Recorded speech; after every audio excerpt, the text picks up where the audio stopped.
Gladiators. The rock stars of ancient Rome, except instead of guitars, they had swords, and instead of screaming fans, they had screaming for their lives. Today, we're diving into the brutal yet fascinating world of these warrior slaves who turned life and death combat into the ultimate spectator sport. Blood, glory, and a bit of history. Let's get into it.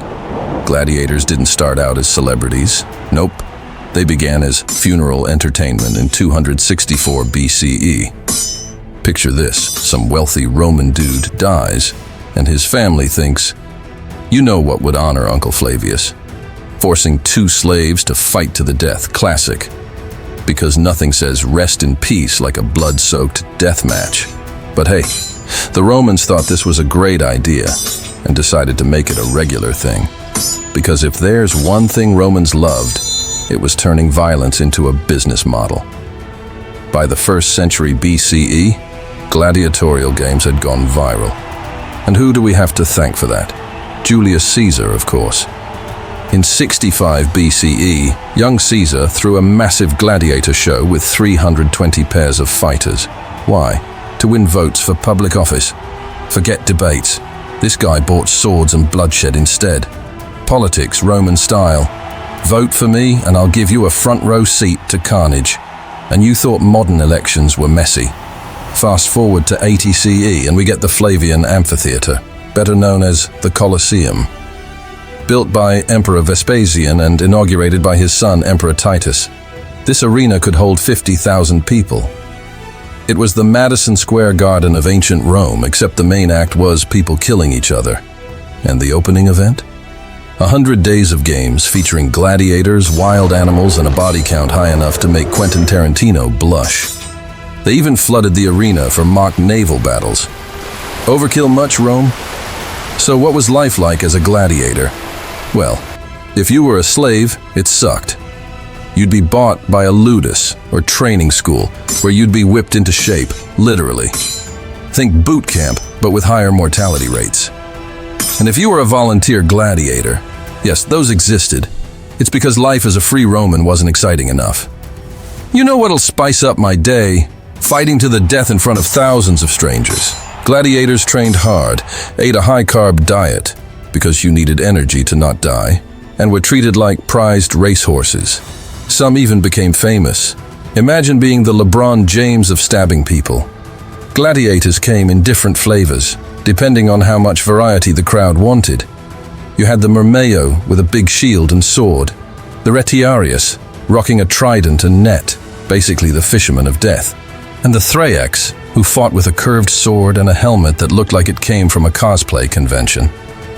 Each match was like a game of rock, paper, scissors, except instead of losing your turn, you'd lose your life.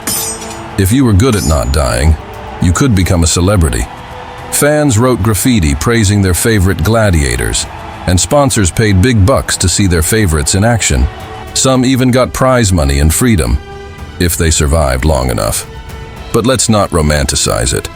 For every famous gladiator, there were dozens who died anonymously.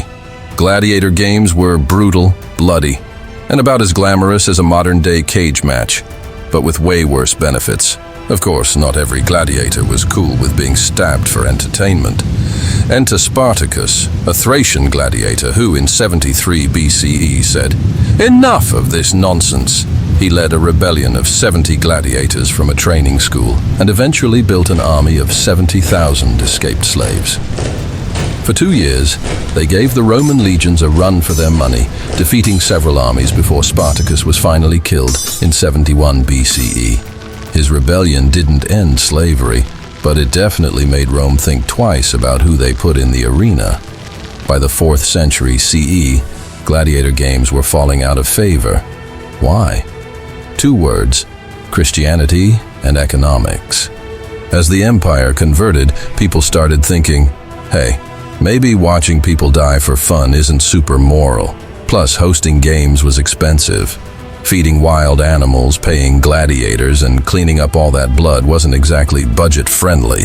The last recorded gladiator fight happened in 404 CE, and the Colosseum slowly became history's fanciest pigeon coop.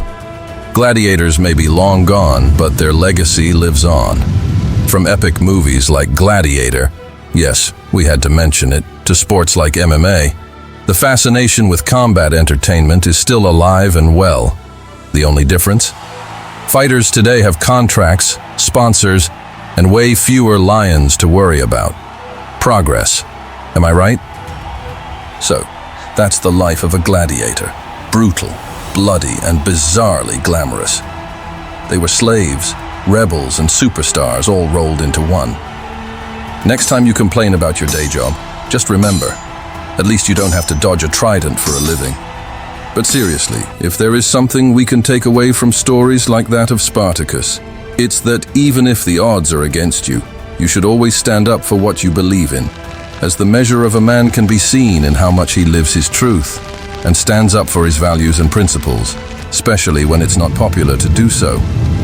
Thanks for watching. Don't forget to hit the like button, subscribe to the channel, and let us know in the comments. Would you survive as a gladiator, or would you tap out at the first sight of a lion? Until next time.